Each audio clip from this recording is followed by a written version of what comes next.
The answer is no. I'm about to introduce Dr. Ulrich Stevens. His titles are comparatively simple compared to some of the ones we had this morning.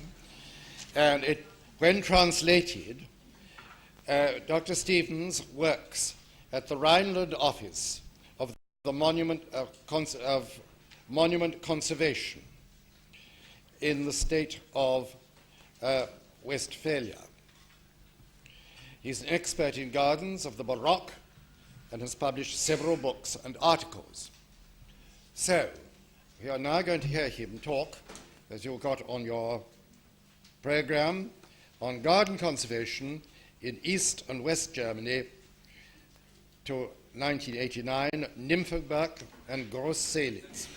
Oh, that's the wrong one. Conservation of parks and gardens of Kleve, Benrath, Kamp, and Bruhl. Right, Dr. Stevens.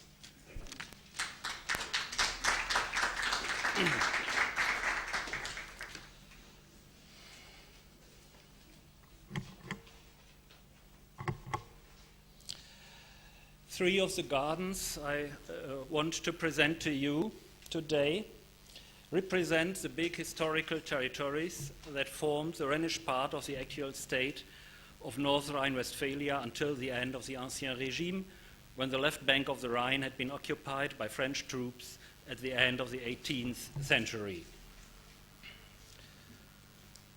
There are northernmost the gardens of Kleve.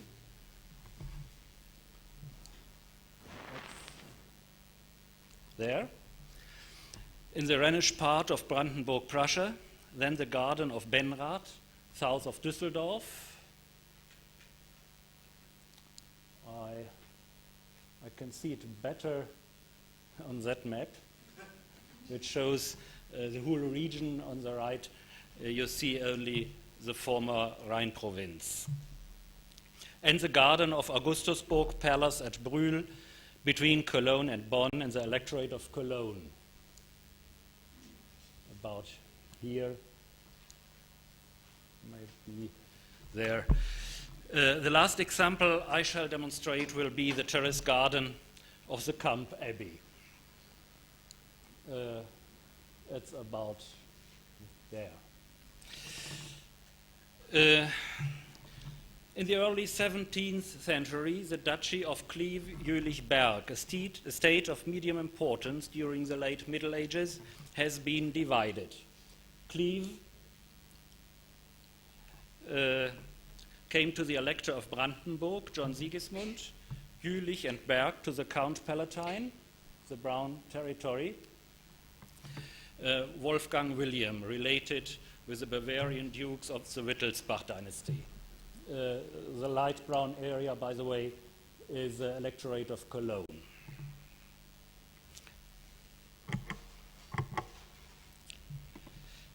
In 1647, Frederick William, the so-called Great Elector, appointed the Count and, since 1652, Prince John Maurice of Nassau-Siegen as governor in Kleve, a man who served at the same time in the Dutch army, who had been governor in Dutch Brazil from 1636 to 1644, and who had built the Mauritshuis in The Hague.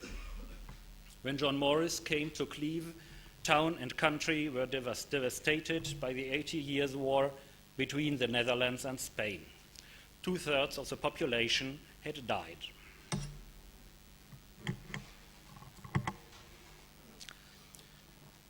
John Maurice created vast gardens around Kleve. On the left, you can see a reconstruction of the situation in the 18th century. They don't particularly relate to a palace or a residence.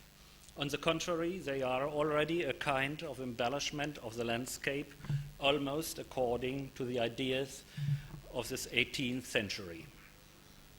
Laying out the gardens began in 1650, when John Maurice had built the Villa Freudenberg in the woody hills that extend along a former flow of the Rhine south of the town. You see the town there's a former flow of the Rhine there, and there's a Villa Freudenberg, perhaps to translate as a hill of joy.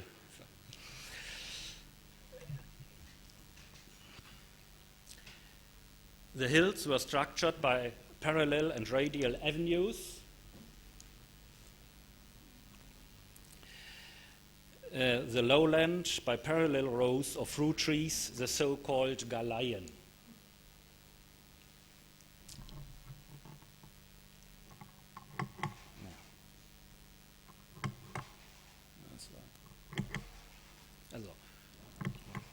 This is a view from about that point across the lowlands to the town with the collegiate church and the castle.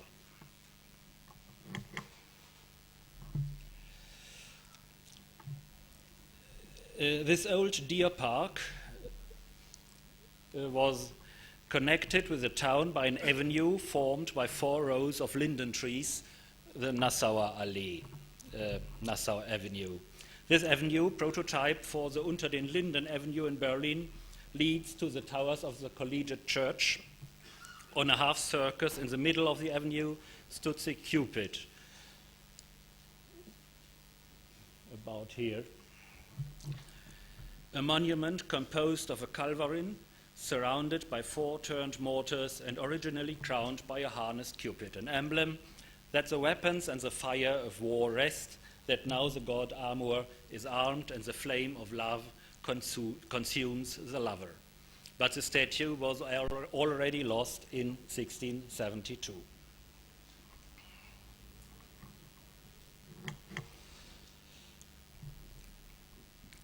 When laying out the new deer park northwest of the town in 1656, John Morris lost his interest in the old park, but in 1678 he had built his tomb there, about in that region, decorated with Roman monuments on the right. After his death in 1679, John Morris actually was buried in Siegen, according to his last testament, written one day before he died. During the French occupation since 1794, the gardens of Kleve were devastated. After 1830, the old park was not restored but given up. The Villa Freudenberg vanished during the 19th century. The tomb was preserved, but the Roman monuments were transferred to the museum at Bonn.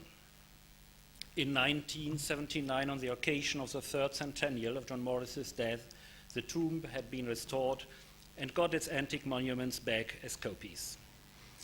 Today, the avenues of the park are still partly visible. During the last years, the rows of fruit trees in the lowland were newly planted.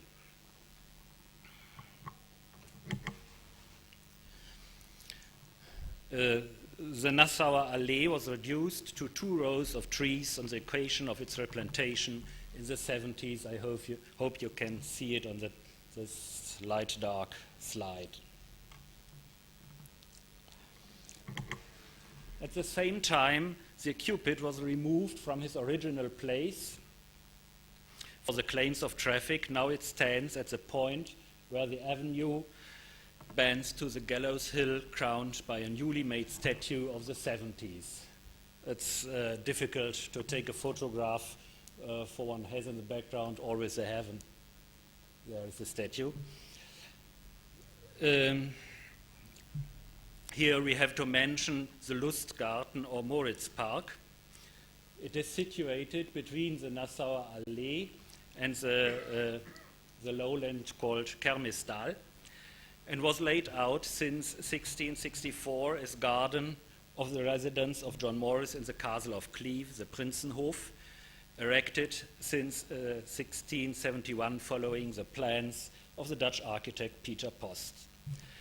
The form of the Moritz Park is completely lost. In 1814, it was transformed into a landscape garden. And let's stand this slide for you can see the rest of the trees of that period behind the Cupid. This is a view of the Lustgarten about 1680. The Prinzenhof was destroyed in 1944. A big part of the garden is now occupied by a modern administration building. Main object of the garden conservation in Kleve is a new deer park. Here I can only sketch the complicated history of these grounds characterized by often short-living elements. This is the area of the new deer park.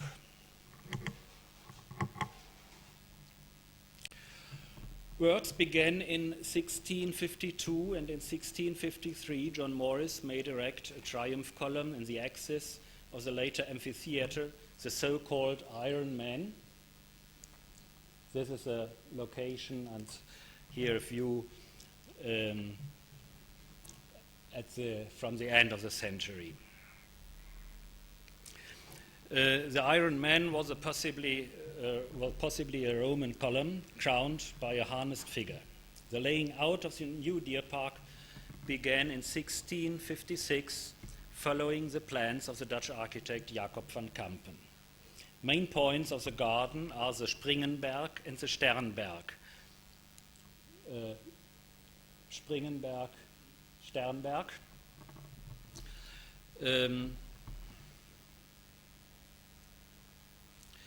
Perhaps to translate as Hill of Springs for its riches in water, and Star Hill as a center of 10 radiating vistas. In the first phase, the amphitheater was not much more than the terraced natural hollow of the Springenberg. The waters of the springs were collected in basins. The main axis reached from the Iron Man, and a three-staged arbor was not to be seen on that slide. They are on the slide outside. Here is a little later the situation. This is the axis.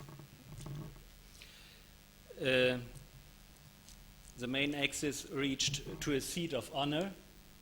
You can see it there, under an arch supported by two culverins. The stages of the terraces were accompanied by mortars and cannonballs. The main theme is the same, like with the Cupid or the Iron Man. The weapons of war serve the peaceful art of gardening.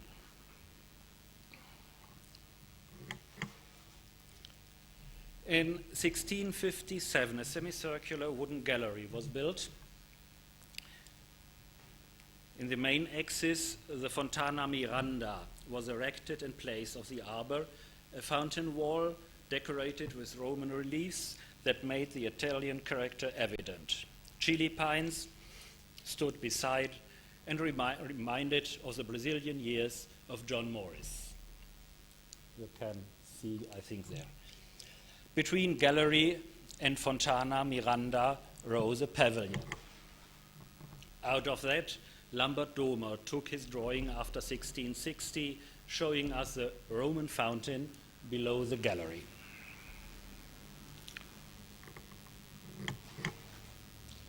A little dark slide again, beg your pardon. In autumn 66, a statue of Minerva Tritonia was set up in the upmost basin, work of the Flemish sculptor Artus Quellin and gift of the city of Amsterdam to the prince. The Fontana Miranda and the pavilion collapsed soon.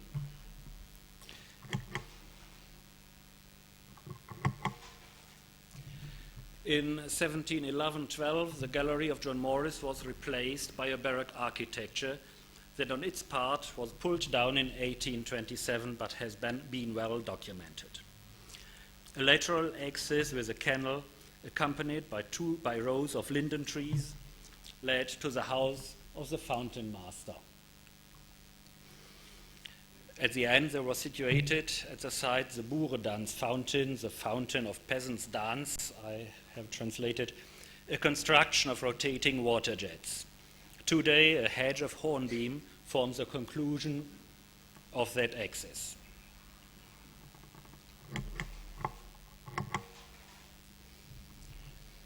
At the foot of the amphitheater lies a rectangular pond with two aisles.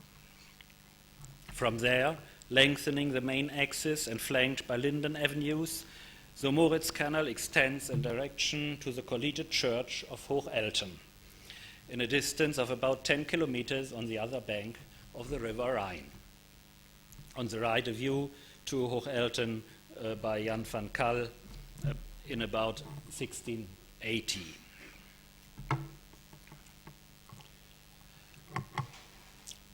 And here, no, nine.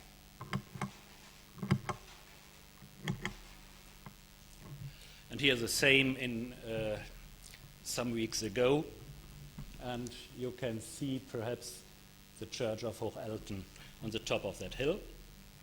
At first, the canal should be a navigable connection with the Rhine, but it did stay unfinished and reached, after bending to the west, the castle of Rindern only. It's about behind these trees. The inner linden rows were removed in the middle 18th century. At the same time, on the Easter Island, a hotel was built, serving the beginning use of the springs for cures.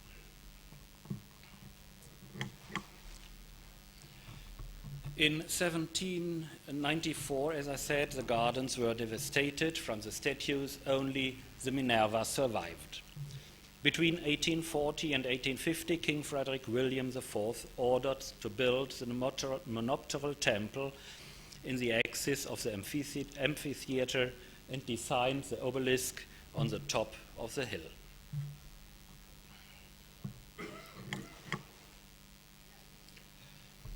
In 1976, the Landeskonservator Rheinland, the conservator of North Rhine, today it's the name of that office is Rhineland Office for Conservation of Monuments, took an expert opinion on the historical value of the Kleve Gardens. The result of that caused the town council to approve a plan for the restoration in 1980. Already in 1977, one had planted Chili pines beside the lowest water basin as a remembrance of the Fontana Miranda. You can see them there. The aim of the whole restoration is to preserve the Baroque structure as well as the elements of the 19th century, the monopteral temple and the trees. A detailed reconstruction of the amphitheater of the John Morris period is not intended and would be impossible too, for all the monuments except the statue of Minerva are lost. After pulling down the building on the eastern aisle of the Moritz Canal before 1980, that aisle could be reconstructed. The structures on the island's diagonal ways were reconstructed according to the just shown picture of about 1680, the picture by Van Kal. The outer linden rows were replanted, the inner ones not reconstructed. In 1997, a steel scaffold proportional to the formerly Baroque gallery was erected to support the pergola of hornbeam beside the monopteral temple. Yeah, I'm sorry, I have not a better picture for that of that scaffold. Soon after 1980, one began to clear the vistas from the Sternberg that are still visible as paths and ways in the forest. On the left, again, a picture by Jan van Kal with the Sternberg and the vistas, and on the right, an actual photograph. And you see, one can today see the avenues, but one has no view to the point of view like Hochelten or the church of Nimwegen or Arnhem. And today the vistas are overgrown again.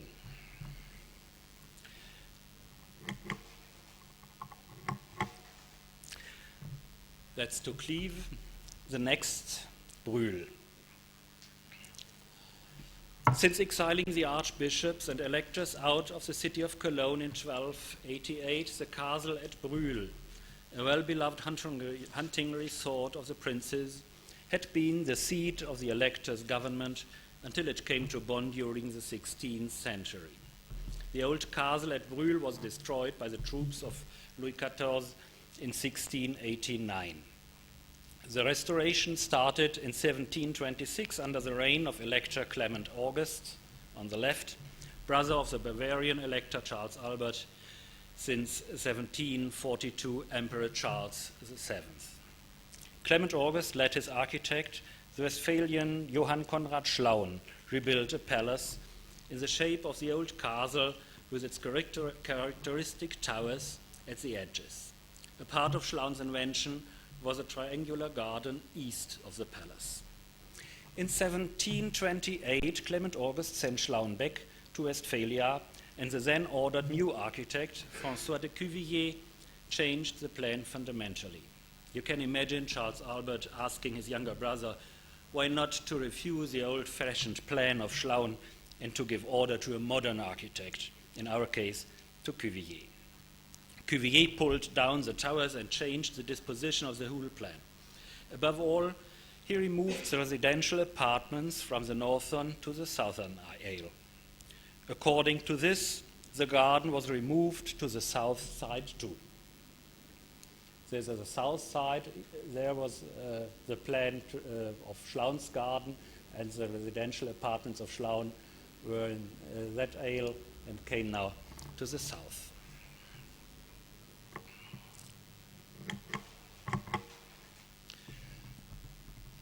The parterre lies now between the building and the irregular shape of the old deer park.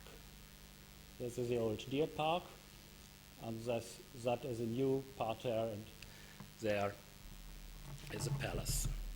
The original plan of the garden on the left by Dominique Girard, pupil of André Lenotre, has been preserved in the palace until today. The parterre consists of two ornamental sections with box and lawn broderies, the mirror pond, and the large fountain, both connected by a cascade. After the French occupation, Augustusburg Palace became property of the kings of Prussia and was their residence in northern Rhineland.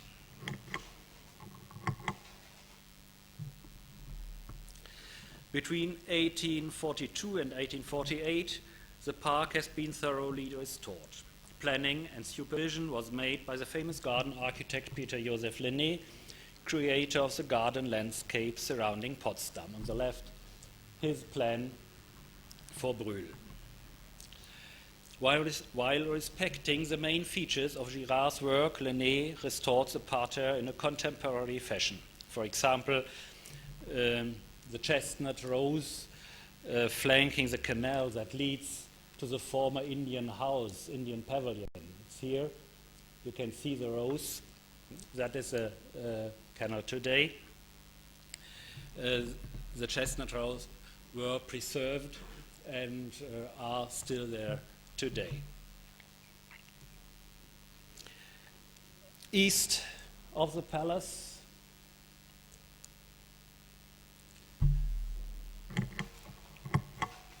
the railway station was built on the left, where in 1845 King Frederick William IV received Queen Victoria.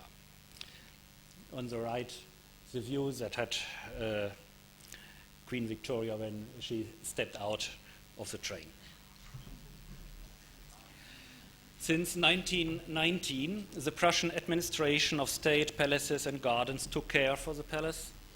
Since 1946, the state of North Rhine-Westphalia is the owner.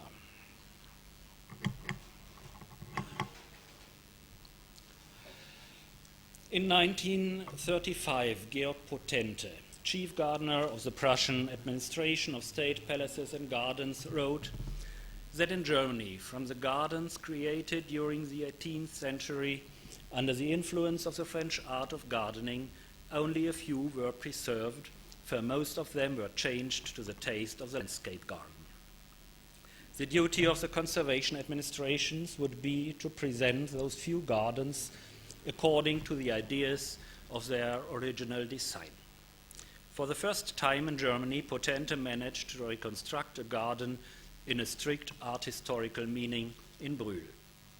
The principle was that, in his words, the basic artistic concept of the creator must be expressed as clearly as possible, and the work must be designed in such a way that our present generation is given a convincing, impressive picture of the style of the period of its creation. First reflections on that began in 1925. The main help for this task was the original plan by Dominique Girard. Later views show that this plan evidently had been realized. Potente considered it lucky that Lenné had preserved the main structures of the parterre. Since then, the garden had become disgardened to an idol by the planting of flowers and shrubbery. Above all, 2 Wellingtonias destroyed the proportions. You can see them on the left slide that shows the garden in about 1920. Felling them in 1929 filled the journalists with indignation. Planning the reconstruction of the Baroque form of the parterre seemed not to harmonize with the Great Depression. Nevertheless, remodeling the 18th century parterre began in 1930. The lawns were outlined with curved lines and enclosed with borders surrounded by box. New pyramids were planted instead of vases or statues shown in the plan. In 1932, the foundations of the fountains were excavated, and in 1935, those of the cascade. It took some time to design the broderies according to the plan and within the ideas of the 18th century, but in summer 1935, the reconstruction of the parterre was finished and appreciated in general.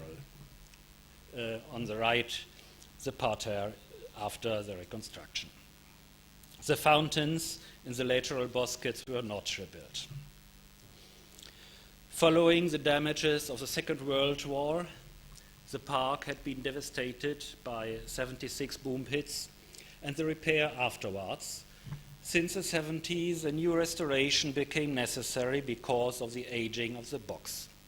First, the aim was to replant the parterre entirely and to correct Dominique Girard in a number of instances. Fortunately, financial restrictions prevented such an unscientific restoration. In 1983, the Rhineland Office for the Conservation of Monuments drafted a concept designed to restore as authentically as possible the appearance of the parterre as designed by Girard. It became evident that some items of Potente's reconstruction had to be adjusted.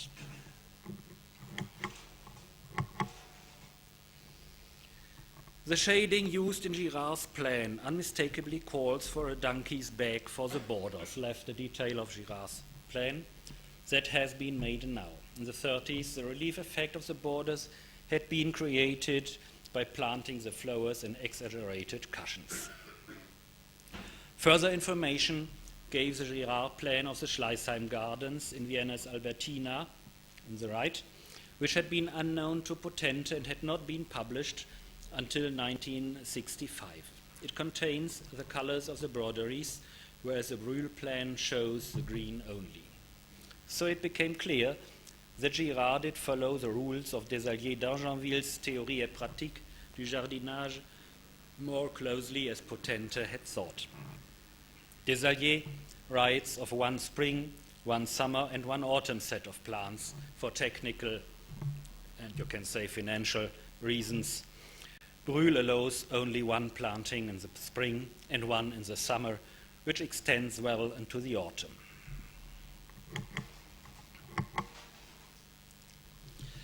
Since 1984, planting in the summer follows the rhythmic pattern of the planting scheme for the Grand Trianon of 1693, left the reconstruction plan for Bruhl, rechts the scheme of the Grand Trianon.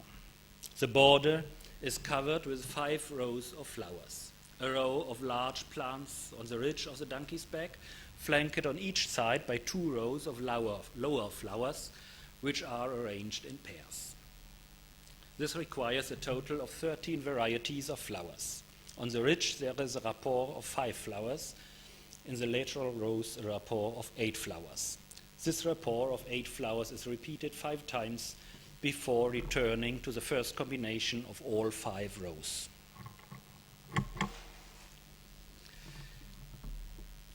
The borders, how they are planted today.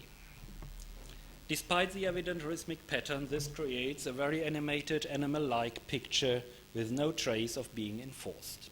Indeed, the summer plants in Bruhl are dominated by modern flowers with fuller shades of color than the varieties used in the 18th century. The box ornament had to be corrected in some details only, and even the regeneration of the box of the 30s was achieved. The effect of the parterre is influenced very much by the color design achieved through the use of dead materials. Today, the colored filler in the foundation areas is white gravel instead of sand, according to Desailliers. The box broderies are not covered with hammer scale or crushed coal, as in the Baroque period, but with broken basalt. Only the red strips along the lawn linings are made of broken brick, as demanded by Desailliers.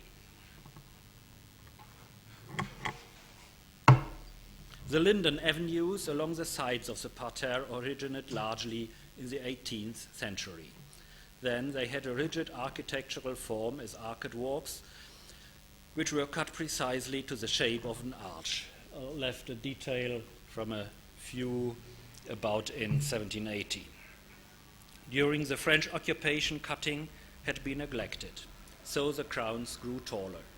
Though cutting has been continued in the Prussian period, the arcade type of cut was neglected and resumed only in the 30s. Since about 1980, only the arcade cut is part of the permanent maintenance. On the right, you can see the scaffold serving for cutting.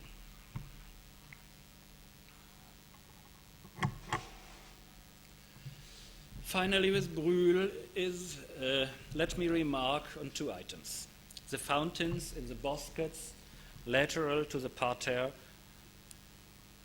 there and there, were reconstructed in 1986 to 1987. And between 1988 and 1992, a fundamental manual for the further maintenance of the park has been obtained by a renowned garden architect. For the future, an important task will be to regenerate the weed-grown landscape parts of the park so as not to lose the traces of Lenné's design. There is a part here on the other side of the railroad, and a part many people in Bruhl do not know, for only a little path leads to it. Because they are established as a natural reserve, the conservators for monuments and for nature will have to find a way to preserve the art while not to destroy the nature.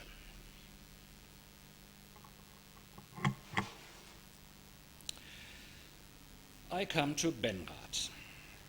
Between 1660 and 1667, Count Palatine Philip William, since 1685 elector, let build a charming castle at Benrath. You can see it here. Less than a century later, his nephew Charles Theodore estimated this castle nearly ruined and old-fashioned, arguments each conservator is still confronted with today. The architect of Charles Theodore, Nicolas de Pigage, on the right, planned a new palace of the type of the Maison de Plaisance. Pigage had been born at Lunéville in Lorraine in 1723. He attended the École Militaire in the Académie Royale d'Architecture at Paris. Since 1749, he served in the building administration of the Palatinate. The work began in 1756 and was finished in the main in 1770. I have to mention that Charles Theodore visited his Benrath Palace only 1 or 2 times, for in 1777 he became Elector of Bavaria and went to Munich. By the way, that is why the famous collection of the Düsseldorf Gallery was transferred to Munich in 1856 and became an important base of the old Pinakothek. This may be one reason that Benrath is the only maison de plaisance, France included, that survived completely with its buildings, gardens, and waters. After the French period, the kings of Prussia took possession of Benrath, and the palace served as a summer residence of members of the royal family commanding the Düsseldorf garrison. Alterations during the 19th century remained limited. Since 1796, the avenues were cut only twice.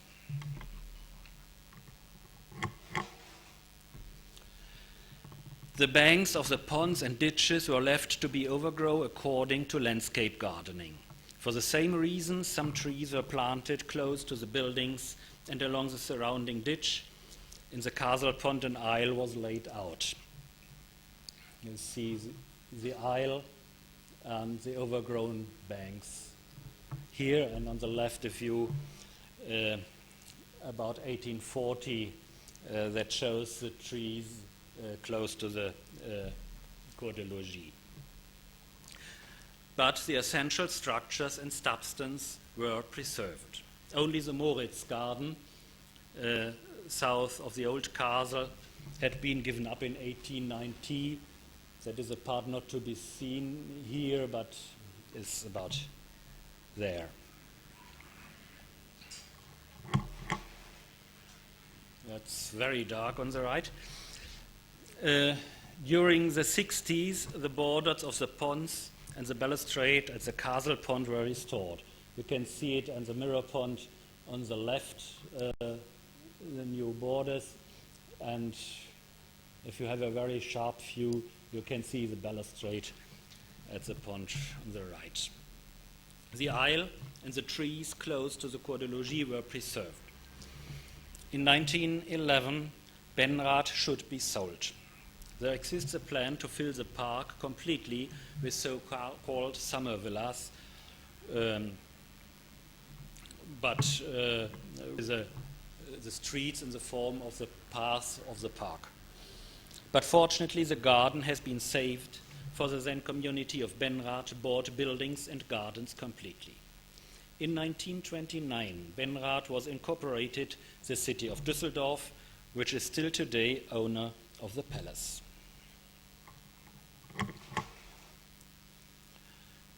The park is composed of the following parts. I shall name the most important structures only, and according to the old maps of Benrath, north is below. The buildings of the castle, the Cour de Logis, the lateral buildings with rooms for guests and the suite, the gatehouses, and the guardhouses, very little, including the remaining aisles of the foreyard and the towers flanking the gateway of the old castle. The semicircular castle pond, north, and the canal-like mirror pond with a length of about 500 meters south of the Cour de Logis. The private gardens of the electoral couple beside the Cour de Logis, accompanied by fan avenues. I had translate Allée en Éventail as fan avenue. I hope you can understand it. And the bosquet, a square of about 500 meter lateral length with 2 diagonal main avenues and 2 orthogonal secondary avenues that all meet in a central circus. The influence of the ideas about the landscape garden is of a particular importance, so it seems to be possible that Pigage preserved the old bridge of the avenue leading to the former castle as a kind of a romantic ruin. It's today, until today, in the park about here. You see it on the right. And, for example, the English author Stephen Switzer demands that the view of the adjacent country has to be open and that the whole surroundings have to be like a part of the garden. In that manner, the Benrath Park is not surrounded by a wall, as for example the Bruhl Park, but by a ditch accompanied by a path. Therefore, there was not only the view from the viewpoints, as here and here, but also that from the surrounding paths, especially of the river Rhine in the west, here's the bank of the Rhine, and the village of Odenbach in the south.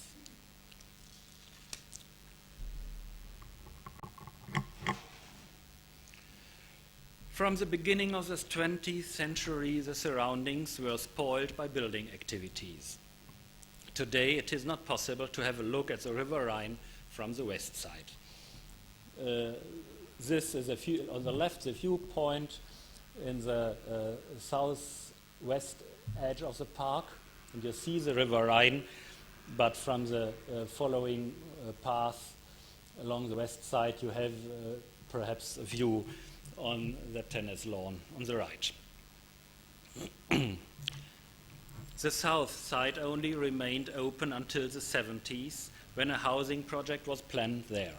Protests not only of the Conservation Office, but also of the public and experts from all over the Federal Republic obtained that the buildings had to be built lower than planned and had to keep a distance of 100 meters from the park. But in 1988 to 1993, a residence for the aged was built that in two phases extended into the 100-meter zone. You see on the left this residence in 1991. It's not in the 100-meter zone, but you see it is even then very big. And in 1995, the second building phase extends into the 100-meter zone. It's nearly the same point. You can see these trees again.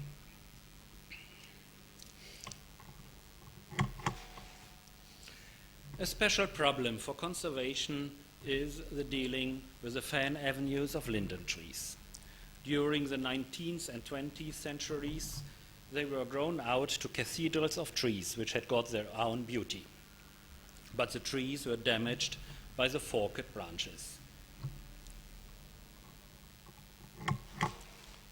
So, since the 30s, one cogitated upon felling and replanting the avenues, as it has been done at the riding course in the 60s on the left. At the time of its realization in about 1980, protests from the public obtained the preservation of the old trees. But in spring 1997, a storm destroyed many of the crowns. So it became necessary to top the avenues completely. First, this picture of devastation caused the public demand for replanting. You have to consider that though so many qualified trees were not available and not payable, and on the other hand, garden conservation today cares much more about preserving the original substance than 15 years ago. And the trees have sprouted to such an extent that the garden space of the 18th century became evident again. This is a picture in summer 97. Even though the proportions altered. So the trees from the period of Charles Theodore and Pigage have the chance to survive for the next 20 or 30 years to come. And perhaps the avenues can be completed by the planting of new trees. The City Council of Düsseldorf did not agree to order a fundamental manual for the further maintenance of the park, like in Bruhl. But in 1991, a study of the historic structures in the Benrath Park could be made. That is a very useful base to regenerate those structures while maintaining the park continually. So the overgrown view from the garden of the Elector to the Cour de Logis could be cleared during the last years, left in 1991 and on the right in 97. In 95. Bigger measures were the restorations of the Garden of the Princess between 1988 and 1993, partly during the permanent maintenance and by the apprentices of the Municipal Garden Administration and of the circus in 1995. The cascade in the Princess's Gardens had to be repaired. According to historic plans, the lawn around the basins was replaced by gravel. This is a garden in 1980. Profiles and outlines were restored following the mentioned plans and archaeological surveys. The borders were planted with 35 varieties of flowers as far as possible in the shades of color of the 18th century on the right. So the garden has received a new and unexpected spaciousness.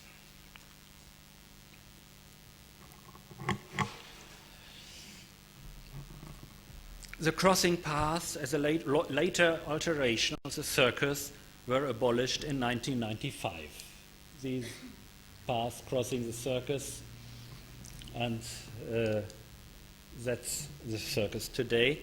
Around the place, linden trees were planted as to be seen in the historic plans.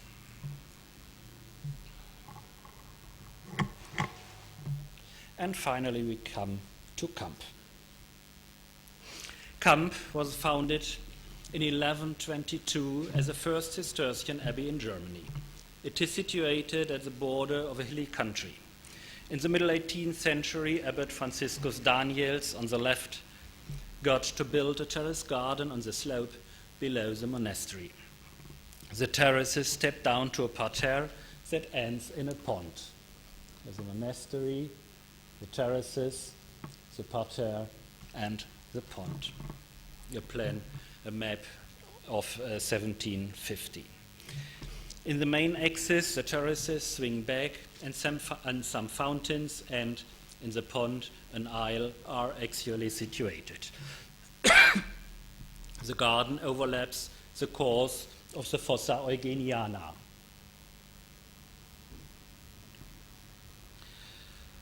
An old canal built in the 17th century by the Spaniards during their war against the Netherlands. The canal seems to be used for the water supply of the garden, besides the water from the hill, of course. 30 years after the secularization, a former monk of the abbey wrote a description. Following that, the terraces were alternatingly planted with fruit trees and yews, all in form of pyramids. Along the walls, espalier fruit grew. The almond-shaped plain on the lowest terrace served as a flower garden. The beds in the parterre were planted with vegetables. A small bosquet zone ended the parterre but was crossed by the middle axis. The garden was equipped with sculptures of high quality, as we know from the official report of the Secularization Commission. Only one of these sculptures has survived. Local patriotism says Frederick the Great got the idea of Sanssouci from here. After the secularization, the garden went to ruin. Yet in 1980, terraces and walls still were to be seen. But the decay went on. More and more people removed the bricks from the walls. It became evident that something had to happen to protect the relics of the garden. The aim was to prevent the existing relics and to complete the lost parts according to historic plans and views, as well as to the results of archaeological survey. Work began in 1986, but it proved to be impossible to obtain a true idea of the original Baroque garden. Substance and its traces had been destroyed by alterations during the 19th century more than was imagined in the beginning.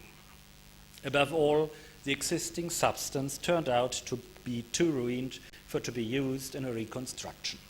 Consequently, a reconstruction of the 18th century garden was not possible. Therefore, the Rhineland Office for the Conservation of Monuments suggested an architectural competition to get an idea for a new design according to the historic main conditions. A new garden with a Baroque structure. Further, it should be easily to be maintained by the town of Kamp-Lindfort. Therefore, the terrace garden of Kamp is laid out completely anew. Even the main axis is displaced a little as against the original. A national road cutting off an edge of the area constituted an additional restriction. Plans to continue the garden on the other side of the road and to restore the pond were given up. That means there now is an originally not intended conclusion in the main axis. Instead of the vegetable beds, there are lawns that in future surely could be planted with vegetables again, if the town wants it. Only the 4 beds in the middle are surrounded by flower borders and filled with Baroque-inspired ornaments. For financial reasons, the terraces are planted with decorative fruit trees and privet pyramids instead of real fruit trees and yew. The new garden, opened in 1990, appears to the public as a Baroque one, and that is, in the aspect of garden conservation, the main problem. The garden seems to be more authentic than it actually is, even if the orangeries and the trellis work are discernibly new. Therefore, a journalist felt pressed to write critically that he didn't like to see the pompous garden of a swaggering abbot anymore. In criticizing the actual result, it has to be kept in mind that things often develop in a way not intended originally. Ladies and gentlemen, I hope that to a certain extent I could give you an impression of historic gardens in North Rhine and their conservation, and I would be glad if you would like to visit them yourselves. Thank you very much for your attention.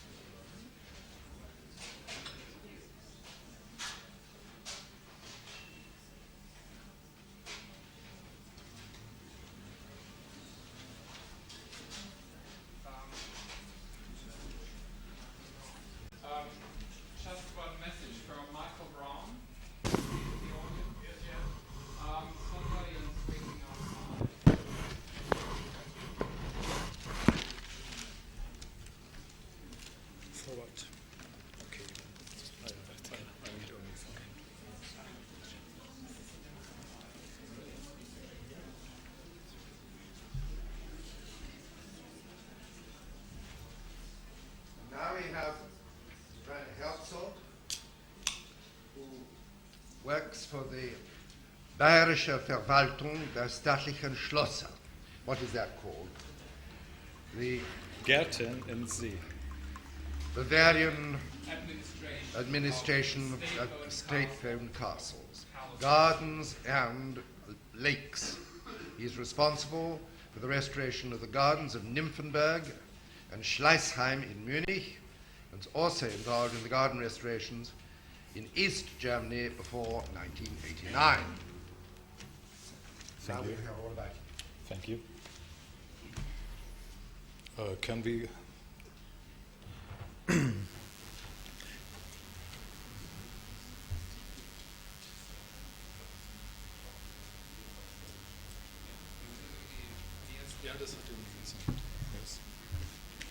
Ladies and gentlemen, in 1989, the frontier between the Federal Republic of Germany and the German Democratic Republic ceased to exist. In 1990, Germany was reunited. The first slides, please. Since then, Germany has been a federal republic with 16 federal states.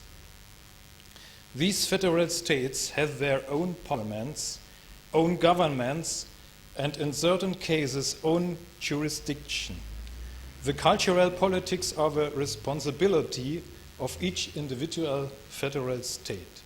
This is the reason that there are administrative and legal differences in the field of conservation. I would like to clarify these differences to juxtapose the federal state of Bavaria in the former Western Germany and Saxony in the former East Germany.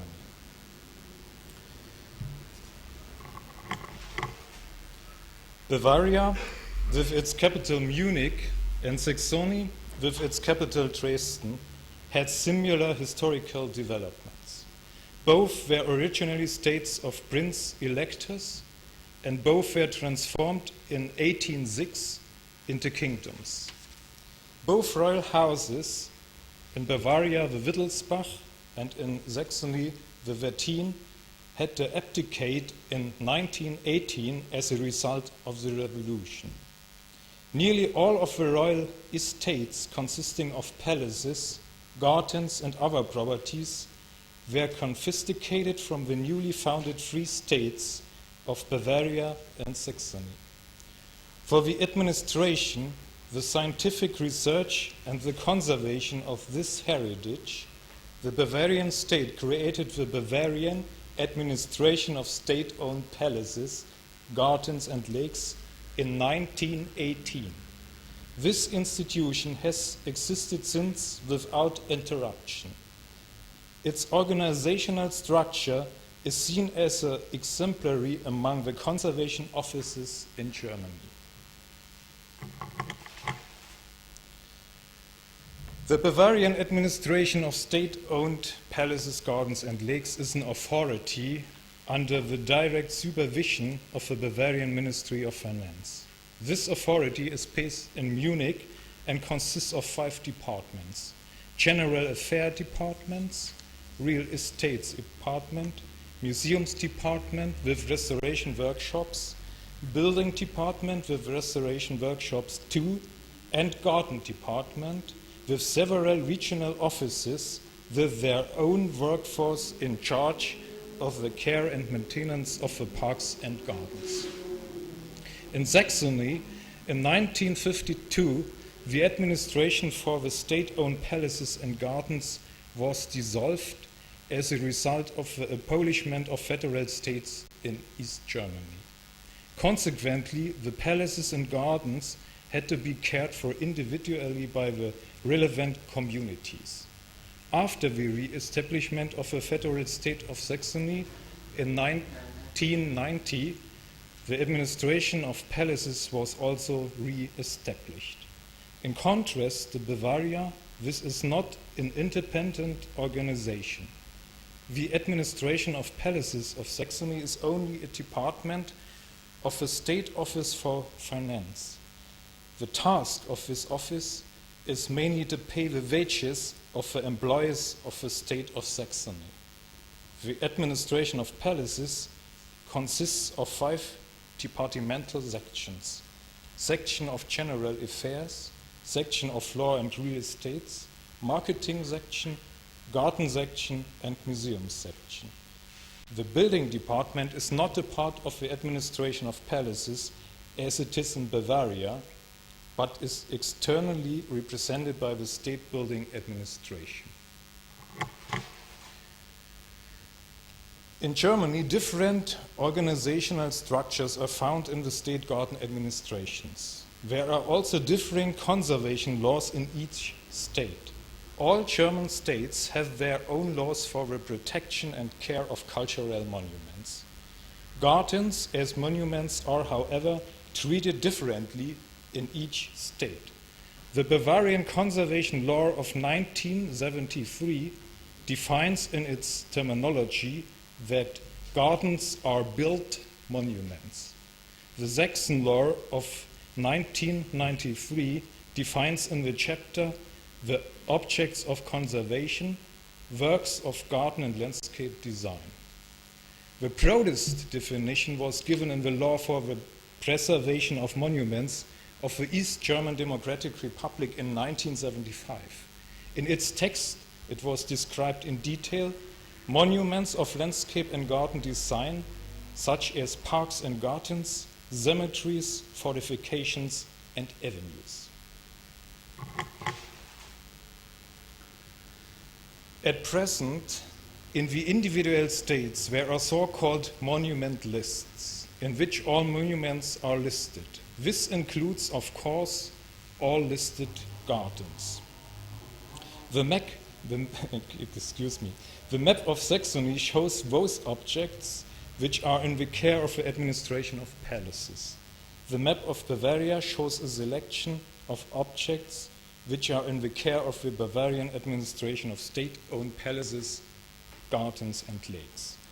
I would now like to turn to garden conservation in Saxony and Bavaria with the case studies of Grossedlitz near Dresden, this is here, and Nymphenburg in Munich, this is here.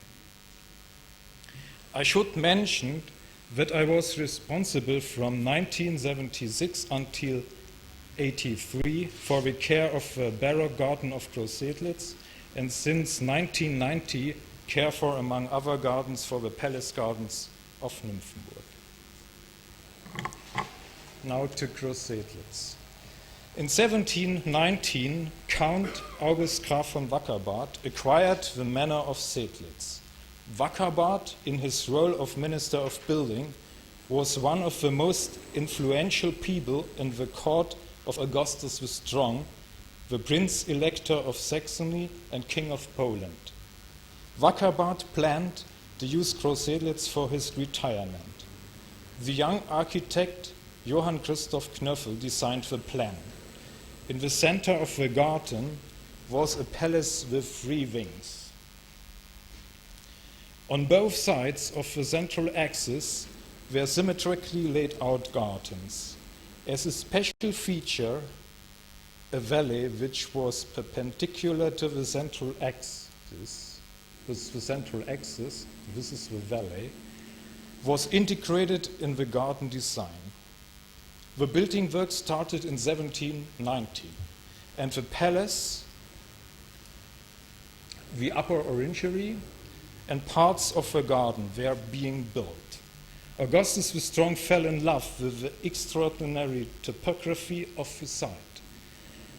In 1723, Wackerbart was forced to sell Grossedlitz to the king. Augustus the Strong commissioned new plans, most likely by Matthäus Daniel Pöppelmann and Zacharias Longolin. The existing buildings were to be demolished and the central axis was to be moved. Instead of the orangery, a 4-winged castle was to be built. You find it here. In the end, the orangery and Wackerbart's palace remained intact. The garden, however, was redesigned according to the new plans as if the 4-winged castle already existed. In the new central axis, the Parterre de Broderie was created. In the valley below, the water parterre, and on the opposite slope, the cascade was built. In 1733, Augustus the Strong died, the building work stopped. Grossedlitz remained fragmented, and it stayed untouched until today in its main structure. To understand the garden is difficult because of the development of 2 phases and the differing designs. Despite these problems, Grossedlitz presents one of the most original conceptions of Baroque garden art in Germany, according to Professor Dieter Hennebo. This slide shows the gardens from the southwest with the palace and the unfinished central axis of the face of Wackerbart, and at the same time the central axis of Augustus the Strong, the upper orangery, instead of the planned 4-winged castle, the Parterre de Broderie below, the supporting wall flanked on both sides by staircases, and the water parterre below. The view from the southeast shows the palace and the upper orangery and the lower orangery. Like in Versailles, the lower orangery disguised the differing levels of parterre. In front of the lower orangery is the orangery parterre in a U-shaped different levels. Until 1756, it was used as a site for festivals. During the summer festivities, there was a shooting alley between the water basins. In the foreground, you can see parts of the so-called quiet music, a staircase which I will mention later. This historic plan of 1767 shows Grossedlitz after the building work has stopped in the year 1733. It shows the eastern side axis with the orangery parterre, the lower orangery, and the bowling green above. The central axis with other orangery, broderie parterre, and water parterre with the cascade. Existing wood in the south was used for the bosquet area. The regular borders of the bosquets were partly planted in front of the wood.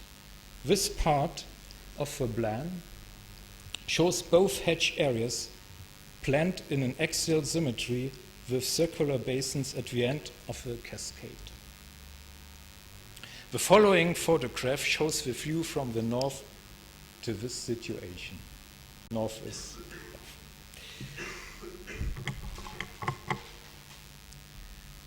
This photo is from 1910. Please excuse the poor quality. It shows how the vegetation which forms the space was in a very bad state at the beginning of the 20th century. The plants were pruned for nearly 200 years. As a result, they show decay and age. The trees, mainly lime, show gaps. The hornbeam hedges have mainly disappeared. Hermann Schüttauf was director of State Gardens of Saxony between 1929 and 49. He systematically prepared the regeneration of the hedges and trees. He commissioned an exact measurement of the gardens and an itinerary of the existing vegetation. He acquired plants in different regions of Germany and had them prepared in the nursery of Grossedlitz. In 1936, the bosquet area on both sides of the cascade was the first regeneration measured by Schüttauf. This photograph was taken in 1937 during the celebrations of the 525 years of the existence of the village of Grossedlitz. At this time, the two garden rooms had regained the architectural frame with new hedges. The quality of the hedge plants can still be seen. The planting inside the bosquet consists of newly planted trees with well-developed treetops. Schüttauf concentrated mainly focused on the reconstruction of the endangered or already vanished tree and hedge plantations, which were of special importance for the spatial arrangement of the gardens. On the eastern side of the gardens, the trees and hedges of the small bosquet formed the border of the orangery parterre and at the same time determines visually the whole garden. Behind the garden wall, the field started. This bosquet was nearly 13 meters wide and contained a garden room with a water basin and a skittle alley. Schüttauf respected the importance of the existing hedges and trees for the spatial relationship of the garden. This is the reason that he limited the regeneration of the trees to the western part of the bosquet which faces the garden. In the eastern part, the original bleached trees remained and so the termination of the space was kept intact. This photograph from 1950 shows the renewed bosquet in the background. This shows how important it was that Schüttauf was very careful with his replanting do not disturb the spatial relationships. On the right, the two bosquet edges below the cascade are visible. The new hedges are now grown into compact walls. Behind the hedges, you can see medium-sized trees forming the planting inside the bosquet. Only one old tree disturbed the balanced proportions of the garden room. Why? Schüttauf took great care that the trees were trimmed in regular intervals. Since the start of the Second World War, the old trees were no longer trimmed as all the men were in battle. In the following years, the spatial proportion of the garden were disturbed by this. Schüttauf prepared all measures systematically. He realized them by constant observation of the spatial relationships and their proportions. The results, which were achieved 60 years ago in Grossedlitz, demonstrate that the way that the regeneration and rejuvenation was done is of importance for the conservation of formal gardens today. Hermann Schüttauf also cared for the rejuvenation of avenues.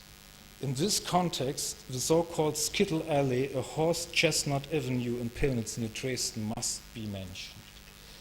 In 1953, for the first time in Germany, Schüttauf started with the replanting in steps. The length of 85 meters was felled and replaced with young specimens of the same species. The aim was to create the formal appearance of a Baroque avenue and its uniformity according to species, distance of planting, age, tree size, and shape of tree. These photos show a part of the 225-year-old avenue before the felling and the totally replanted part of the avenue approximately 10 years old. To return to Grossedlitz. Here you see the staircase of the so-called quiet music at the border of the orangery parterre. The name of the staircase derives from the sculptures of the musicians on the balustrade. Behind the staircase is a few axes which leads into the open landscape. The photo from 1925 shows the avenue with bleached trees and the hills in the background. The photo from 1970 shows the avenue with trees which have not been bleached for 30 years. The highly important characteristic visual relationship between garden and landscape has totally disappeared. It also shows decay of the trees. The avenue was felled in the winter of 1975-76 due to the decay. Trees with hollow trunks form an ideal ecological refuge. In East Germany, nature preservation was inferior to garden conservation. I cannot further explain why this was so, nor can I talk of the economic difficulties which of course limited the conservation effects. The only thing I can say is that there was a permanent shortage of machinery, petrol, workforce, and so on. That was the reason that the wood of the felled lime trees was burned on site. This photo shows mainly that the last rows of trees of the avenue had not been felled.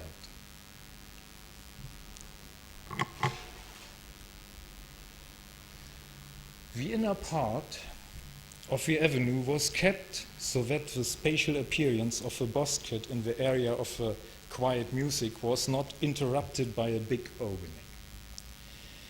In 1976, new lime trees were planted in the outer area of the avenue. 10 years later, the second step of the rejuvenation should have undertaken. The remaining 10 old trees should have been felled and replaced with mature trees. These mature trees should have equaled the other trees planted 10 years ago in size. That would have preserved the uniform appearance of the avenue and the spatial termination of the orangery parterre. Today, there are still the old trees. Their tops have been trimmed, which reconstructed the visual relationship between garden and landscape, but the uniformity of the avenue has been disturbed. Now I wanted to present you the regeneration of a bosquet area. The cross-axis of the upper garden starts at the palace and continues along the Portail de Broderie and through the bowling green. The garden terminates here with a small bosquet. Sadly, this part of the historic plan of 1767 is missing, so that only a part of this bosquet is recognizable. The measure plan of Hermann Schüttauf of 1936 documents the situation completely. The axial symmetrical hedge areas with their paths, rondels, and niches for sculptures and stone benches, as well as the axis starting from the palace, which terminates via a ha-ha, ends in the landscape. The following slides show the view from the bosquet area toward the palace and the upper orangery.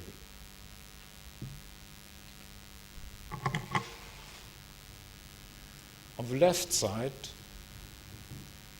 is shown the state of the year 1978. The approximately 250-year-old vegetation shows visible decay. The outer hedges were in a very bad state. The inner hedges were already lost. The trees were trimmed at a height of approximately 11.5 meters. Here you can see the original trimming height.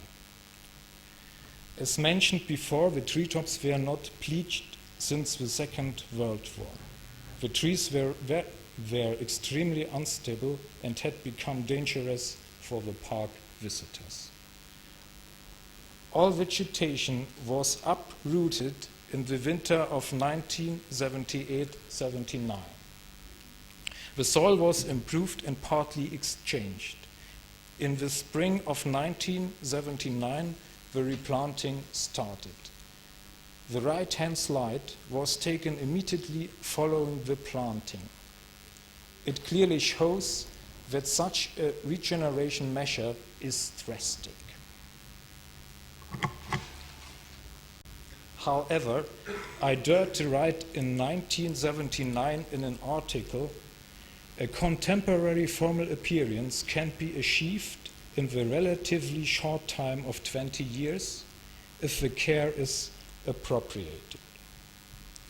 These slides were taken in 1994, 15 years after the replanting.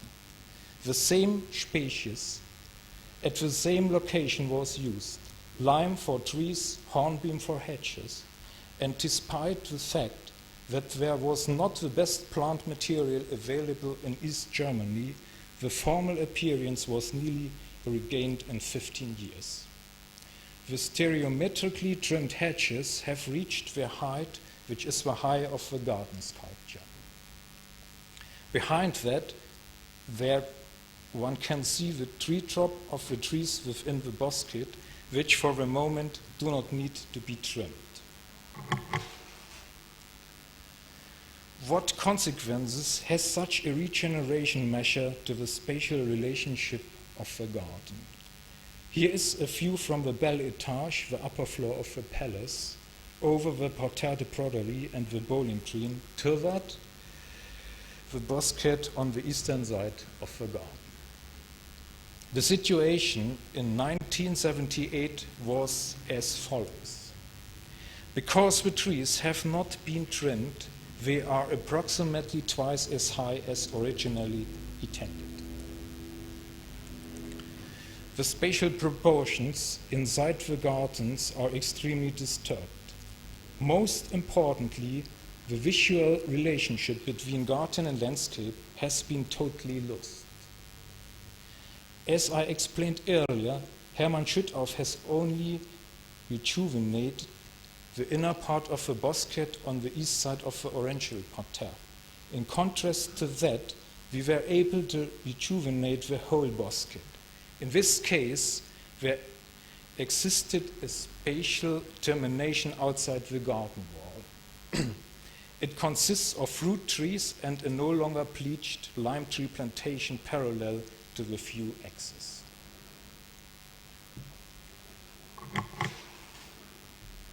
Here now is the situation in 1994.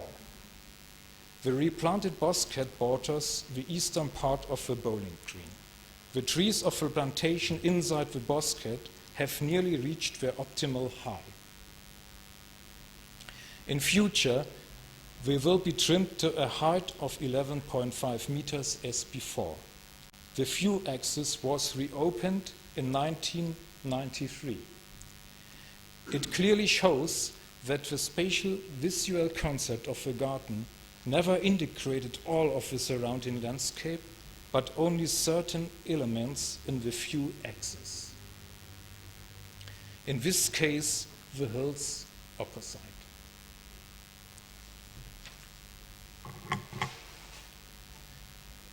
Outside the gardens, this view axis is framed by 2 rows of lime trees. Because the treetops have not been trimmed, the proportions are wrong and the view is blocked. Fruit trees in a private garden also restrict the view. In the foreground, you see the ha-ha that interrupts the garden wall.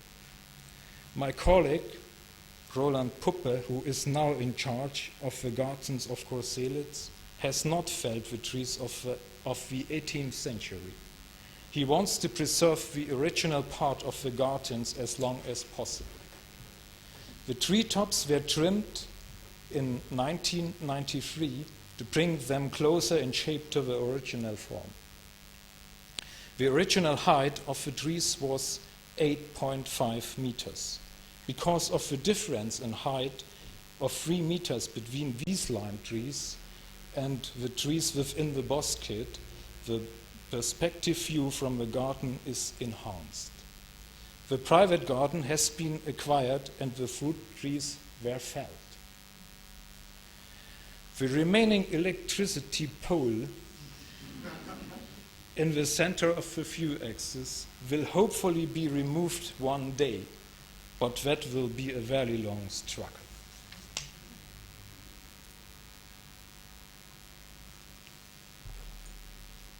Now to Nymphenburg in Munich. In 1663, the long-expected heir to the throne, Max Emanuel, was born. The Bavarian Prince-Elector presented to his wife Henriette Adelheid of Savoy the manor of Kemnaten, 5 miles west of Munich. Here the princess commissioned a summer palace that she called Nymphenburg. In 1664, the palace was built, and on the west side, a little formal garden was laid out in the Mannerist style. The central axis of the garden cut through the surrounding wall and continued as a view axis through the neighboring woods, terminating at the spire of the village church of Pipping. The original building was subsequently transformed and formed the central part of the huge sub-extensions of the palace. The original garden of Henrietta Adelheid totally disappeared as a result of the later transformers. In 1701, Prince Elector Max Emanuel extended the palace of his mother and commissioned a new garden design. A canal was created in the existing view axis. Between 1704 and 1714, all building work in Nymphenburg stopped because Max Emanuel had to go into exile as a result of the Spanish War of Succession. In 1715, major extension of the palace and gardens were undertaken. The Bavarian architect Joseph Effner and the garden designer and pupil of Le Notre, Dominique Girard, designed the highly acclaimed Baroque palace and garden. In 1726, the year of Max Emanuel's death, a symmetrically formal garden was in place on the west side of the palace with its side wings for the stables and orangery. It consists of a great parterre with baskets on both sides. Next to the garden was the park that was divided by two main axes with 6 receding axes bordered by avenues. You can see here it. At the crossing points of these axes were the little pleasure pavilions of the Badenburg and the Pagodenburg with their own gardens. The canal, which was started in 1701, became the main feature of the central axis of the garden. During the 18th century, the gardens and parks of Nymphenburg got further additions. Between 1734 and 39, Prince Elector Karl Albrecht erected the hunting box of Amalienburg, designed by François Cuvelier the Elder. At the beginning of the 19th century, the formal gardens were transformed into a landscape park. Friedrich Ludwig Sckell, the leading German garden designer of his time, was commissioned. In 1801, Prince Elector Max Joseph agreed the master plan of Sckell that intended to keep the central areas of the Baroque garden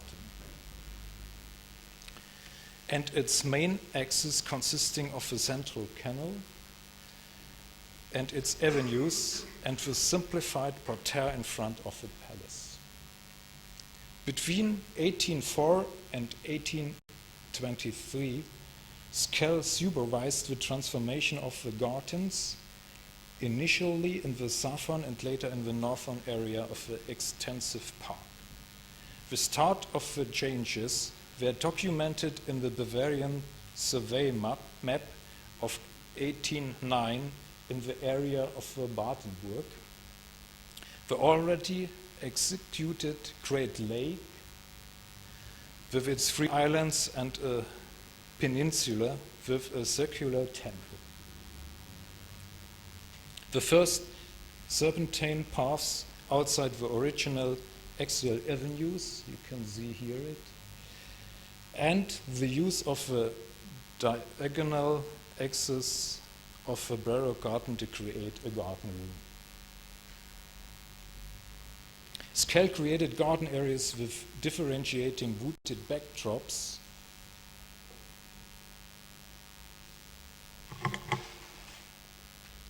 with small valleys and hills, and with water features with natural shaped borders and islands. A characteristic feature of these garden areas is the long view axes that lead by means of ha-has into the surrounding landscape. Sckell mastered the integration of the Baroque pleasure pavilions into the landscape gardens as successfully as the location of a new secular pavilion. This slide shows the pavilion built by Leo von Klenze in 1865 on the same time. Skell created in Nymphenburg a landscape park of the classical period of extraordinary quality. The special beauty of this park derives from the juxtaposition of certain elements of the formal garden with the elements of the landscape garden. In this form, the gardens and parks of Nymphenburg survive until today. I already mentioned that Skell included the central canal of the Baroque garden. Here is a detail of Skell's master plan of 1801. This canal was and still is bordered by 2 rows of lime avenues. We do not know how these avenues and their trees were treated in the 18th century, but we do know that Skell repaired the approximately 100-year-old avenues. It seems that gaps in the avenues, which happened through climatic or other damage, were repaired. This means that the missing trees were replanted, a practice during the 18th and 19th century in other German gardens. Unlike in Pillnitz and Grossedlitz, the old avenues in Nymphenburg were never completely felled and replanted. Because of that history, trees were immediately exchanged for new trees with a stem of 60 centimeters circuit. You can see here it. The diagram of avenues on the left is a schematic scale representation of the individual rows of avenues in a side view. It documents the individual dimensions of the trees, their planting distance, their damage, diseases, and so on.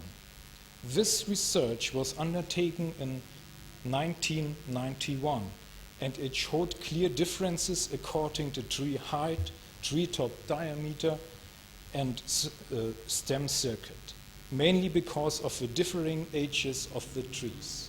The avenue consists of original trees from the first phase and replanting up to recent times.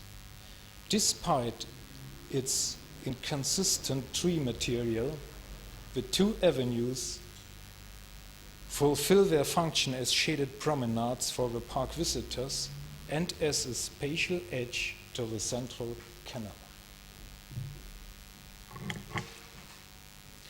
Different design trends and not enough care have resulted in disturbing the original spatial and visual concept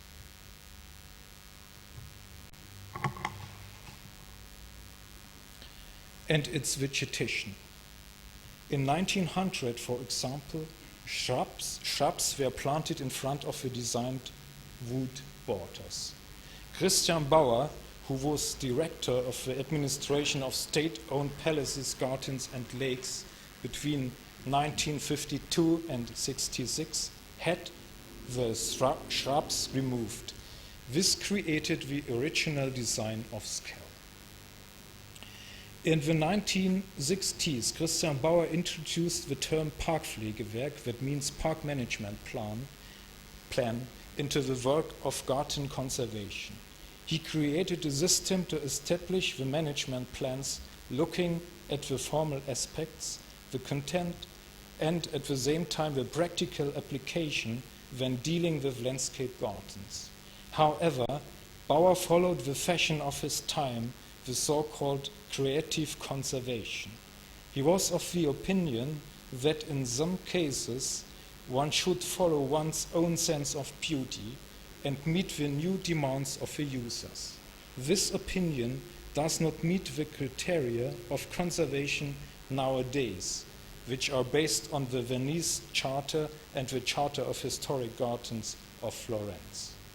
Today, a complete management plan commissioned in Germany consists of a carefully researched history of the garden and a comprehensive and exact inventory. This established the conservation aim and a detailed maintenance program with advice for the short, middle and long-term care of the garden. excuse me, my voice.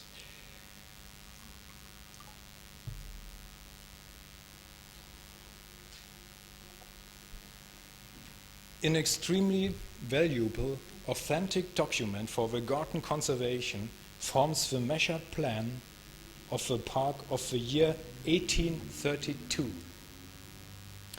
This plan documents the state of the garden and park 9 years after the death of Friedrich Ludwig von Sckell. This slide shows a part of the measuring plan, including the eastern termination of the so-called Nymphenburg view of the northern diagonal. The arrangements of the paths are nearly unchanged, according to the plan of 1832. However, parts of the planting have changed. The plan with the proposed changes of the park management plan of 1990 shows on one hand the existing vegetation in black and on the other the intended changes in green. The originally differentiated planting parallel to the work on the left, with solitary trees and clumps of trees and shrubs, is grown together to one wooded area. The next slide shows the view from outside, and the following slides show a view from the path towards outside. The vanished Lombardy poplars were replanted in 1993 as a significant spatial accent and also as a connection element between an oak plantation and the other clumps.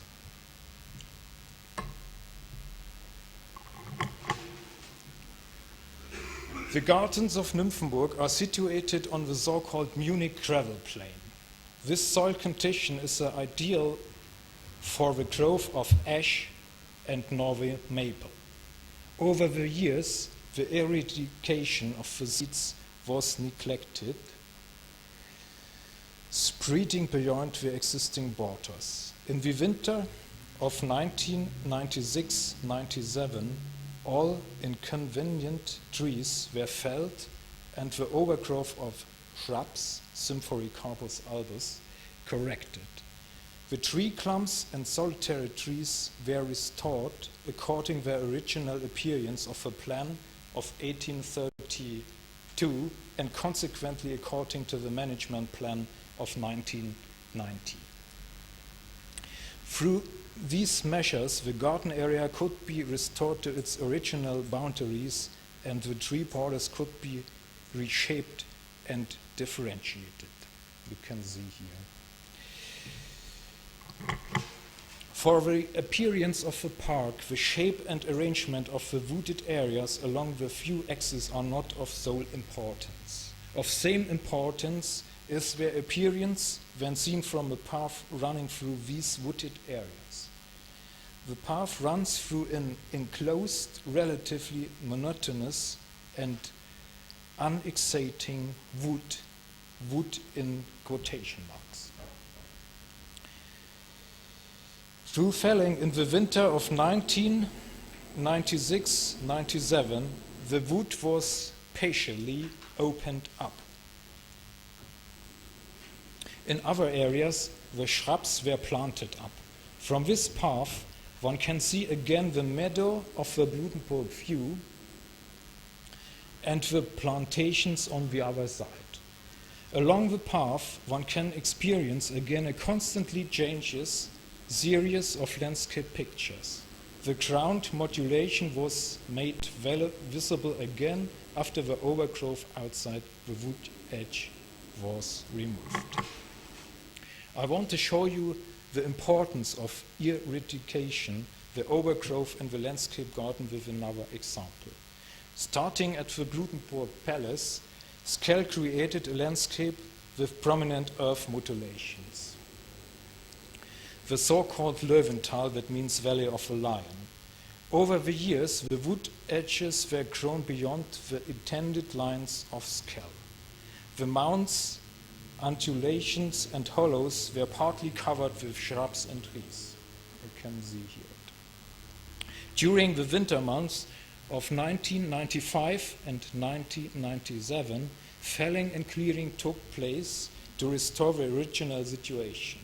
The difference is made visible when looking at the difference of the ground cover, how far the wood was moved backwards. Further careful interventions to fine-tune the appearance must be undertaken in the following years under strict supervision of the development of the vegetation. Ladies and gentlemen, at the beginning of this lecture, I pointed out that in the federal states of Germany, there are differences between monuments conservation and garden conservation, especially with regard to law and the organization of the state garden administrations. Sometimes there are also differences between the way garden conservation is applied. This can result in differences between the different regions of Germany, but also in different gardens of one region. Even in one garden alone, different ways of carrying out a restoration can happen, following new conditions or new knowledge make a change necessary.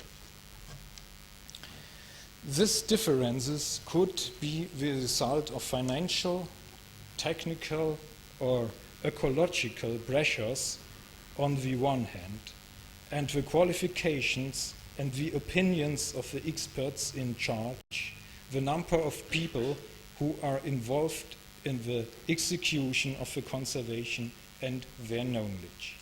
These differences are not specific for East or West Germany for the time before or after 1989. There are no general differences in conservation methods.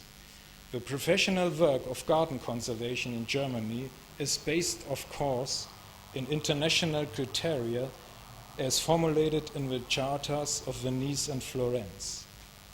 Furthermore, there is a continuous exchange of information between the German experts, for example in the Arbeitskreis Historische Gärten, that means working group of historic gardens, and in the Arbeitskreis Staatliche Schlösser und Gärten, that means working group of state palaces and gardens. In the end, despite all the differences all over Germany, the same goal is pursued. The preservation, that means also conservation, of historic gardens as cultural heritage, and the preservation or restoration of the correct historical appearance of these gardens. If you please, at the end, will allow me a few words of thanks. First of all, I have to thank the Architectural Association of London for inviting me to this international symposium. Then I owe Mr. Axel Grüsinger a debt of gratitude for translating the text of my lecture. And last but not least, I would like to thank you all for showing your interest in my performance and for your kind patience with my deficiency of language. Thank you.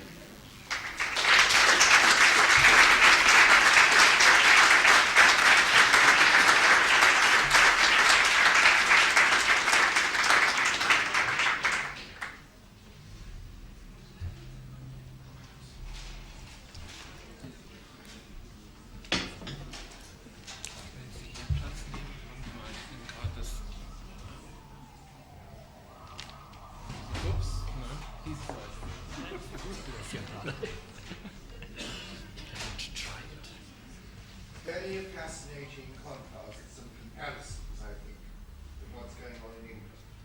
John, would you like to start the discussion with a few thoughts on the way it is pitched? What strikes you? Yes, we want the talkie-talkie. Ja, war wirklich ganz gut drüber. Und Frau Olber war dabei.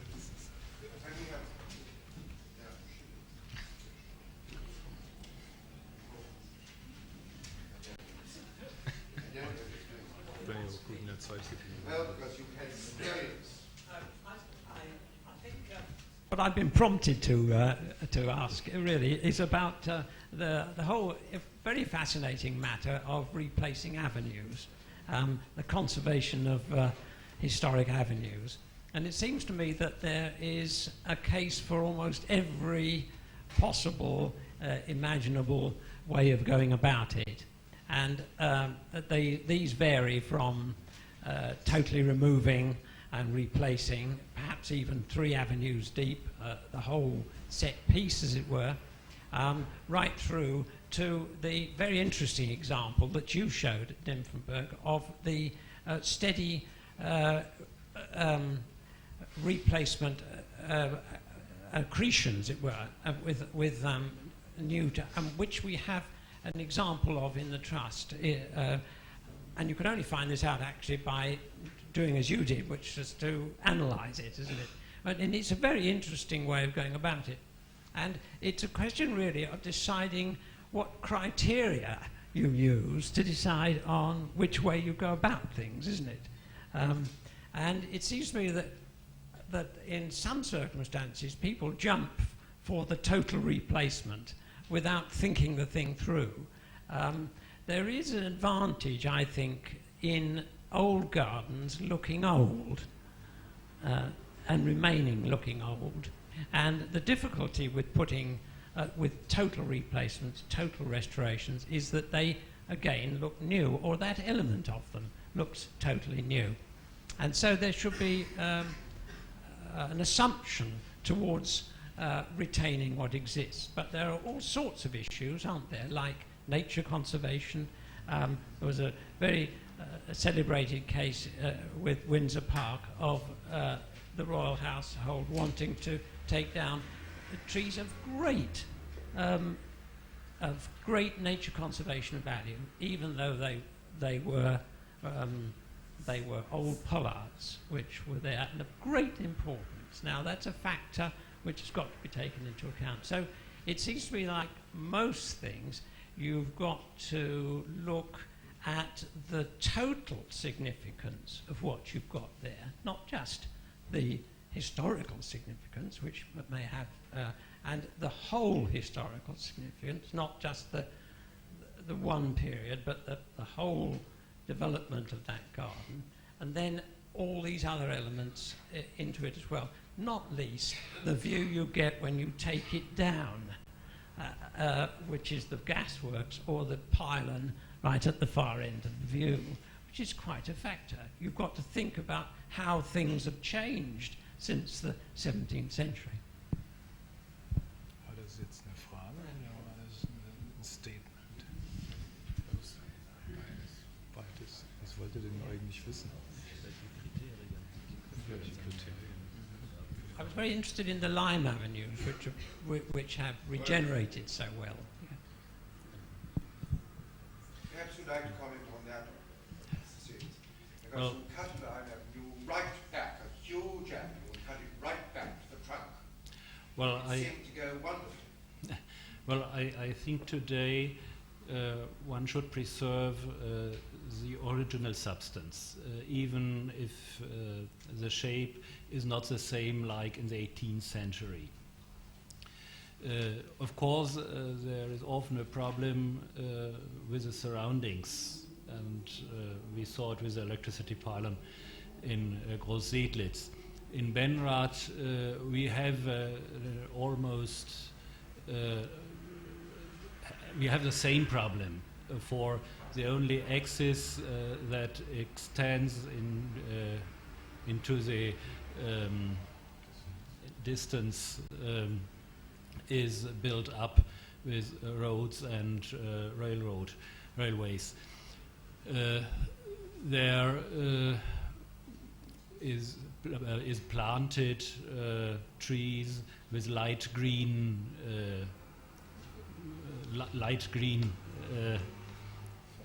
foliage, with light green foliage. For one cannot open this axis for the view is lost. The total replanting of an avenue should be, I think, the ultima ratio. if preserving and conserving the substance is really not possible.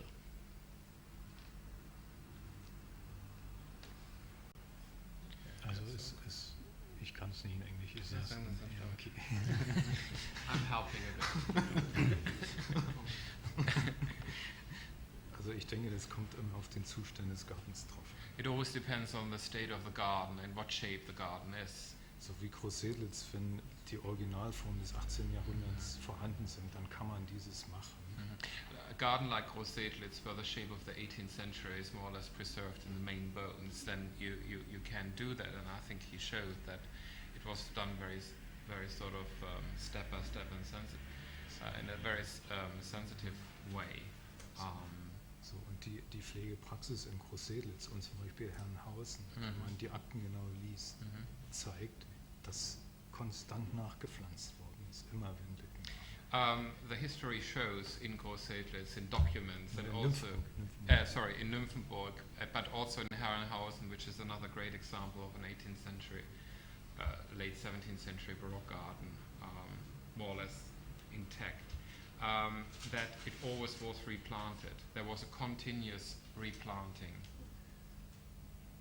So that really depends. I mean, it's a question of conscience in a way, because also we know about looking at gardens now as a nature preserve, and we heard that in East Germany that wasn't taken in consideration. I mean, if there was a decision made, it was just followed through. There was no hearing or no involvement of the population in the People's Democracy, People's Republic, Eastern Germany. Herr Küsinger, es ist auch so, dass es jetzt nicht abhängt von der Verwaltung. Also die bayerische Verwaltung macht zum Beispiel eine Totalerneuerung einer Fichtenallee in Pfalz-Höchheim.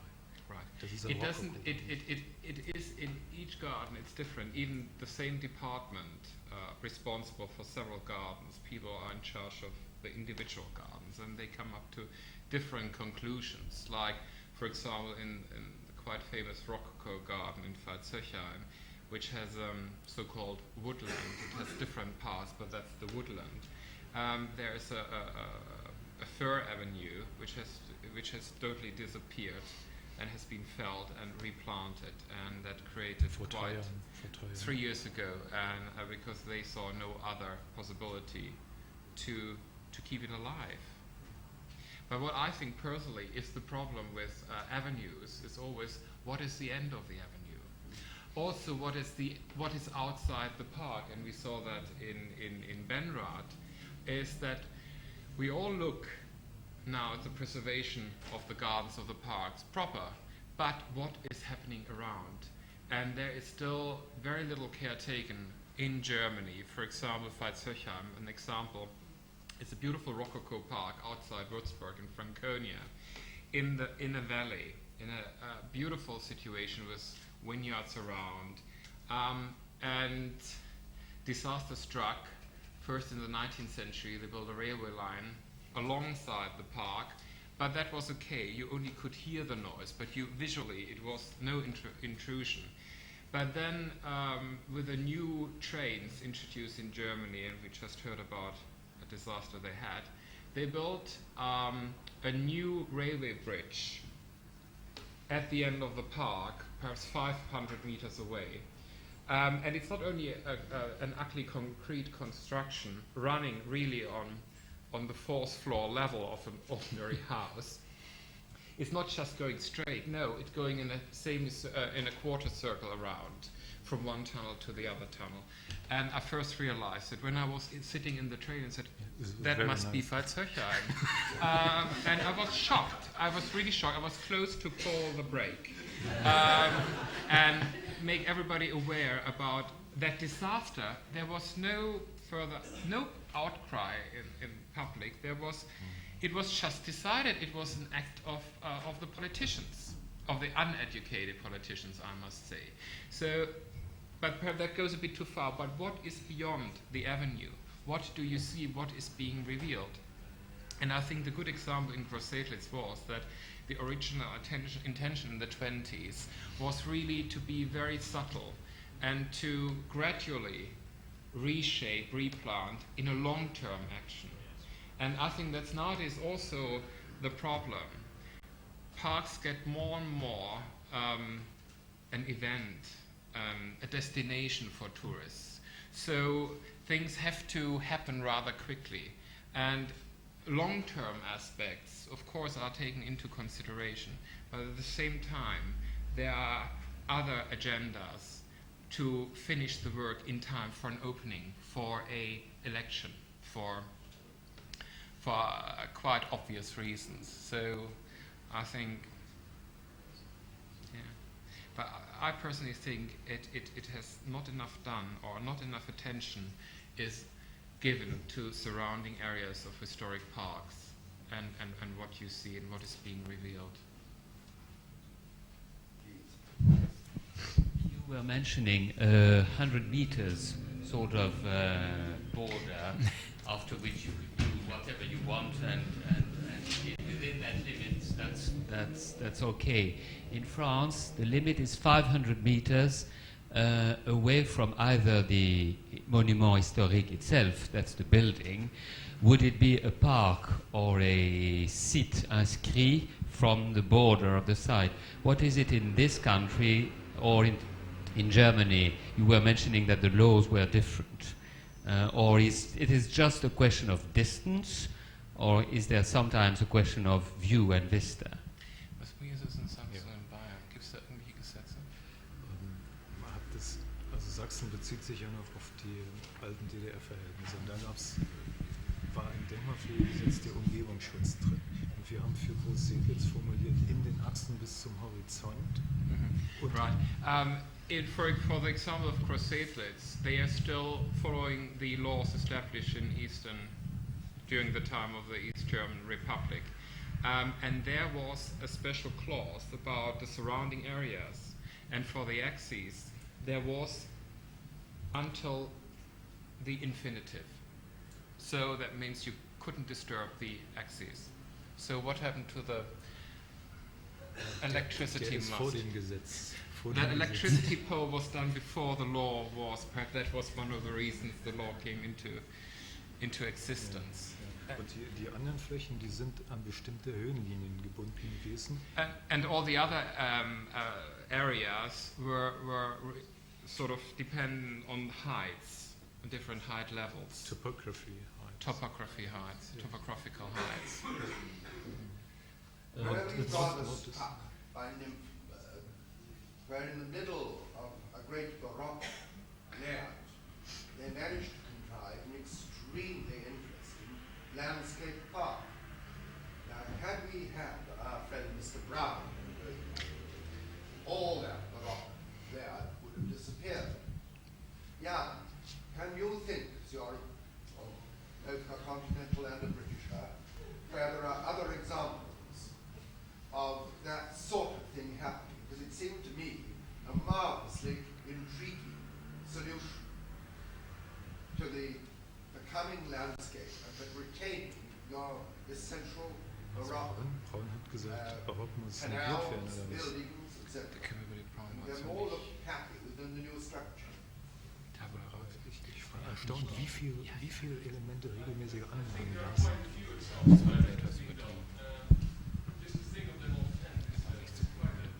Yes, it was a mean trick, I agree.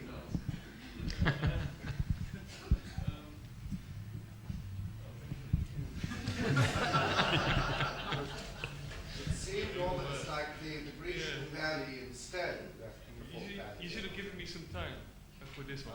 Well, you just mull it around, Yeah. and then suddenly rise to your feet with a beautiful solution. Anybody else got any ideas for such a thing has been done? Well, there is one place, Ted, that comes to my mind immediately, but I must admit that I'm in the same position as Jan. I'm in the same position as Jan. I am going to give you the name, but there are others that came up in the study that we did of this particular place, and it's at the Château de Senef in southern Belgium, where there is a late 18th century jardin Anglo-Chinois, probably by Brognard, which has been inserted invisibly within the main formal axes of a Baroque landscape layout. But it's not as huge as the example from Nymphenburg, because it's the whole park is only 22 hectares. But there are a few others that came up in our study of that. But I can't remember the name. Schwetzing hinkt. Da ist der Landschaftsgarten umgelegt. Ja, wir reden jetzt gerade über die Kombination zwischen Barockgarten und umgebenden Garten. I was just thinking about the garden of Wilhelmshöhe in Kassel, which has got the main axis, but later alterations of the 19th century kept the bold lines and the main strokes of this design. I mean, there's a whole series of gardens in Germany who went through transformation, but the main bones are there. Herzog just mentioned the Große Garten in Dresden, which is in Dresden, an original Baroque park garden, and then transformed. Schwetzingen, at the lifetime of Karl Theodor, you saw Schwetzingen was a big circle. That was the... Herr Griesinger, Vorsicht, da ist das barocke Konzept da und der Landschaftspark ist in den Randbereich rumgelegt. Es ist die regelmäßige Anlage nicht überformt worden, es ist ergänzt worden. He rightly says that at that specific garden of Schwetzingen, it wasn't a transformation of the Baroque garden, but it was an addition around of the landscape garden. But what is interesting, it was the same person who commissioned both, and he respected his first creation he commissioned, and then von Skell, before going to Munich, created the second one. So, and it creates a beautiful sort of tension and contrast with both. So, Karl Theodor hat einen ähnlichen Garten in München inszeniert. well, and then he went on to Munich, Karl Theodor, because he got then King of Bavaria, or not king yet, Elector of Bavaria. That was then Napoleon did that. He was commissioning the Englische Garten, the People's Park, in 1789, 88, 89. Very symbolic date, and so, you know. Did you create that lovely flowery meadow in Nymphenburg by sowing it, or did those daisies just appear? Also die blütenreichen Wiesen. Ja, sie sind noch original erhalten, oder ist das eingesät? Nein, das ist so, dass bis kurz nach 1945 Viehwirtschaft dort war. Until 1945, there was cattle. Also nicht Weidebetrieb, sondern Nutzung als Heu. Not for the animals, but the hay was used to feed the cattle. So it was more agriculturally used, the meadows. Und seitdem die Viehwirtschaft nicht mehr existiert, werden die also nicht gedüngt, aber nur zweimal im Jahr gemäht. Yeah. And since 1945, there is no more, no fertilization, no fertilizer used, and mown twice a year. So it came naturally. It was a very lovely example. And I was struck with the care for land mowing that you talked about. Because it's flat. Exposing the land by cutting out unwanted ruddy shrubs and things. So you continue to see moulding of the land going on. Especially in an area where it's absolute flat. Yeah. So, you know, a little hill already makes quite a difference. And also these meadows we saw, when they grow up, the little walks disappear, and it's a very unifying, quite beautiful experience. Did anybody else have thoughts as to